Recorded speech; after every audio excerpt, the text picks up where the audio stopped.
दोस्तों मित्रों, मैं कर्तिका पब्लिकेशन का लेखक अनिल सेकवाल एक बार मेरे ऑनलाइन यूट्यूब चैनल भाग्योदय अनिल सेकवाल पर आपका एक बार फिर से मैं भव्य अभिनंदन करता हूं, स्वागत करता हूं। पिछले वीडियो में मनोविज्ञान की प्रश्नोत्तरी भाग 30 में हमने मनोविज्ञान की कुछ महत्वपूर्ण प्रश्नों को लेकर चर्चा की।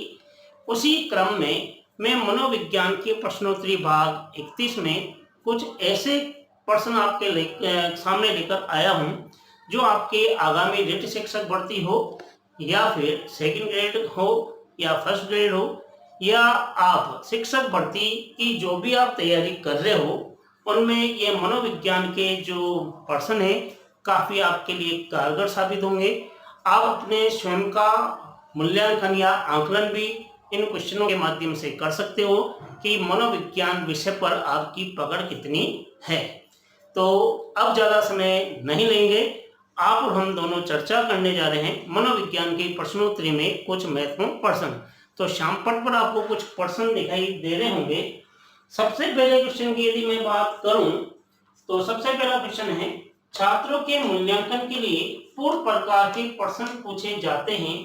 पूर्व प्रकार के प्रश्न हैं, पहला ऑप्शन है अति लघुत्तरात्मक, दूसरा ऑप्शन लघुत्तरात्मक, तीसरा ऑप्शन निबंधात्मक और चौथा है सभी। यदि छात्रों के मूल्यांकन की यदि बात करें तो मूल्यांकन के अंतर, यदि मूल्यांकन है तो व्यापक मूल्यांकन तो होता ही होगा, तो निश्चित ही क्या है उसमें सभी प्रकार के क्वेश्चन पूछे जाते हैं। अति लघुत्तरात्मक भी होते हैं, लघुत्तरात्मक भी होते हैं और निबंधात्मक भी होते हैं। इस दृष्टि से डी आंसर क्या माना जाएगा, बिल्कुल करेक्ट माना जाएगा। तो यहाँ पहले क्वेश्चन का आंसर हो रहा मित्रों डी, बिल्कुल सही। क्वेश्चन नंबर मैं 2 की बात कर रहा हूं कि भारत की राजधानी ये किस प्रकार का प्रश्न है। खाली स्थान को भरने वाला प्रश्न है, लघुत्तरात्मक प्रश्न है या दोनों है या कोई नहीं। यहाँ पर कई बार विद्यार्थी आंसर दे देता है आनंद फानंद के साथ दोनों, जबकि भारत की राजधानी तय सारा, इसका मतलब ये तो रिक्त स्थान वाला होगा।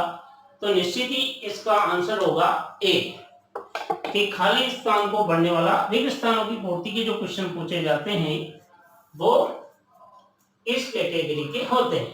क्वेश्चन नंबर 3, व्यवहार के अर्जन में कर्मश्य प्रगति की प्रक्रिया को सीखना कहते हैं। ये कथन किसका है, स्किनर का, गेट्स का, वुडवर्थ का, गिलफोर्ड का। तो मित्रों सबसे पहले यदि देखा जाए तो स्किनर ने कहा था व्यवहार में उत्तरोत्तर समन्वय की प्रक्रिया सीखना है। गेट्स ने कहा अनुभव और प्रशिक्षण के द्वारा व्यवहार में परिवर्तन सीखना है। गिलफोर्ड ने कहा व्यवहार के कारण व्यवहार में अयव परिवर्तन सीखना है। यदि वुडवर्थ की यदि बात करें, नवीन ज्ञान नवीन प्रतिक्रियाओं का अर्जन करना सीखना। तो ये 4 कथन है, ये चारों में से एक भी नहीं मिल रहा इससे। तो स्किनर एक व्यक्ति था जिसने 2 कथन गए थे।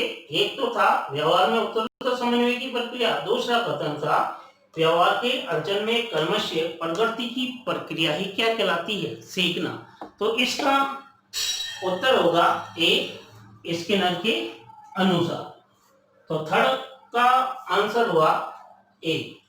क्वेश्चन नंबर 4, किस अवस्था में बालक में ओडिपस और बालिका में इलेक्ट्रा ग्रंथि विकसित होती है। मुख्य अवस्था, गुदी अवस्था, लैंगिक अवस्था या सभी। तो वाटसन ने एक बात कही थी कि लड़के अपने माता के प्रति अत्यधिक लगाव रखते हैं, इसका कारण ओडिपस ग्रंथि, और लड़कियां जो होती है अपने पिता के प्रति अधिक लगाव रखती है। तो इसका आंसर होता है इलेक्ट्रा ग्रंथि। तो ये दोनों जो ग्रंथि है वे लैंगिक अवस्था में पूर्ण विकसित हो जाती है। तो इस दृष्टि से क्वेश्चन नंबर 4 का आंसर होगा सी। क्वेश्चन नंबर 5, विचारों में परिपक्वता का संबंध है शैशवावस्था से, बाल्यावस्था से, किशोरावस्था से या सभी। तो विचारों में परिपक्वता का संबंध यानी कि यदि मानसिक परिपक्व हो गया है तो सीधा उसका संबंध किशोरावस्था से होगा। इस दृष्टि से सी आंसर बिल्कुल सही माना जाएगा। क्वेश्चन नंबर 6 आपको दिखाई दे रहा होगा कि निम्न में से कौन सा कौशल संवेगात्मक बुद्धि से संबंधित है। याद करने वाला, विचार करने वाला, गति प्रक्रिया या सहानुभूति। यदि आपने संवेगात्मक बुद्धि को पढ़ा होगा, जिसको भावात्मक बुद्धि भी कहते हैं, और डेनियल कोलमैन के द्वारा इस संवेगात्मक प्रति या संवेगात्मक बुद्धि के बारे में बताया था। तो संवेगों का संबंध यदि देखा जाए तो याद करना स्मरण से है, विचार करना वैचारिक क्षमता से, गतिक प्रक्रिया शारीरिक क्षमता से। तो संवेगात्मक बुद्धि से संबंधित है सहानुभूति। तो इसका संबंध किससे है? सहानुभूति से होगा। इस दृष्टि से डी आंसर क्या होगा? सही माना जाएगा। क्वेश्चन नंबर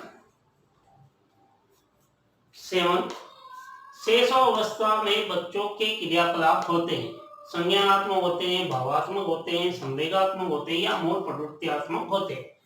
तो शेषावस्था की यदि बात करें तो शेषावस्था में बच्चों के अधिकांश जो क्रियाकलाप होते हैं वो होते हैं मूल प्रवृत्त्यात्मक या मूल प्रवृत्ति के अनुसार वो कार्य करना चाहता है।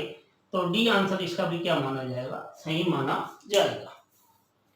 क्वेश्चन नंबर 8 काफी इंपॉर्टेंट है। संवेदना ज्ञान की पहली सीढ़ी है, मानसिक विकास की, शारीरिक विकास की, कौशलात्मक विकास की या सभी। तो संवेदना ज्ञान की प्रथम सीढ़ी है।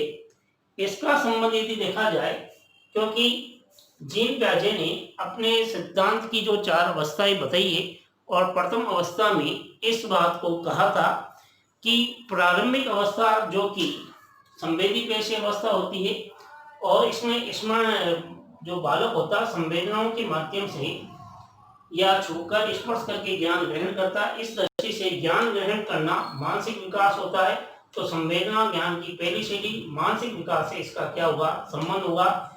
इस दृष्टि से ये आंसर क्या माना जाएगा मित्रों? बिल्कुल सही माना जाएगा।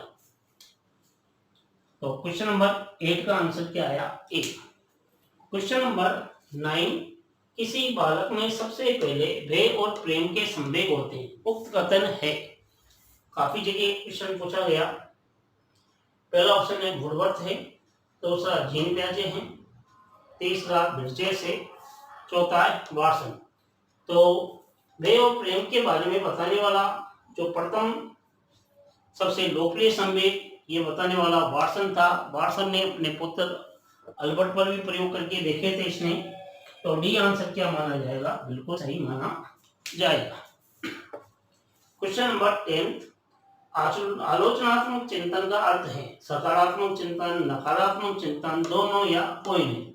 कई बार जो प्रतियोगी परीक्षा की तैयारी करने वाला विद्यार्थी है वो प्रश्नों की प्रकृति को नहीं पहचान पाता और आंसर अधिकतर दे देता है आलोचनात्मक चिंतन सीधा नकारात्मकता से, जबकि आलोचनात्मक चिंतन में समालोचना का भाव निहित होता है। इस दृष्टि से उसमें यदि देखा जाए तो सकारात्मक और नकारात्मक दोनों का इसका समावेश है। तो इस दृष्टि से सी आंसर क्या होगा? बिल्कुल सही माना जाएगा कि आलोचनात्मक चिंतन का अर्थ क्या है? दोनों से होगा, सकारात्मक और नकारात्मकता से। निम्न में से कौन सा वस्तुनिष्ठ प्रश्न है? क्वेश्चन नंबर 11 क्या पूछ रहा है कि निम्न में से कौन सा वस्तुनिष्ठ प्रश्न है? लघुत्तरात्मक, निबंधात्मक, सत्य असत्य, सभी। यदि वस्तुनिष्ठ क्वेश्चन की यदि बात की जाए तो सत्य और असत्य जो क्वेश्चन पूछे जाते हैं वे सदैव वस्तुनिष्ठ प्रश्न के अंतर्गत आते हैं। तो 11वें का आंसर होगा मित्रों सी। तो मित्रों आपने और हमने मनोविज्ञान के प्रश्नोत्तरी 31 में काफी ऐसे मनोविज्ञान के प्रश्नों पर चर्चा की जो आगामी आपकी प्रतियोगी परीक्षा की जो आप तैयारी कर रहे हो शिक्षक भर्ती, उसमें काफी आपके लिए कारगर होंगे। तो संभवतः यदि आपको ये वीडियो पसंद आए तो इसको ज़्यादा से ज़्यादा मित्रों शेयर करें, लाइक करें, और पहली बार जो मेरा वीडियो देख रहा है वो मेरे ऑनलाइन यूट्यूब चैनल भाग्योदय न्यूज़ सेकवाल को सब्सक्राइब करना नहीं भूले, ताकि मैं आगामी जो भी वीडियो अपलोड करूं उसकी प्रारंभिक सूचना सर्वप्रथम आपको मिल सके। क्योंकि मैंने मनोविज्ञान की प्रश्नोत्तरी को भाग 1 से लेकर 51 तक चलाने का आपसे मैंने जो वादा किया है उसी क्रम को मैं निरंतर आगे बढ़ा रहा हूं। तो मनोविज्ञान की प्रश्नोत्तरी आज 31 का भाग के अंतर्गत आप और हमने मनोविज्ञान के महत्वपूर्ण प्रश्नों की चर्चा की। अगले वीडियो में हम फिर मुलाकात करेंगे। तब तक मित्रों आप अपना ख्याल रखिएगा। ध्यान रखिएगा और पूर्ण लगन और मेहनतता के साथ अपने क्रम के प्रति निश्चित होकर आप निरंतर अध्ययन कीजिए। जय हिंद, जय भारत।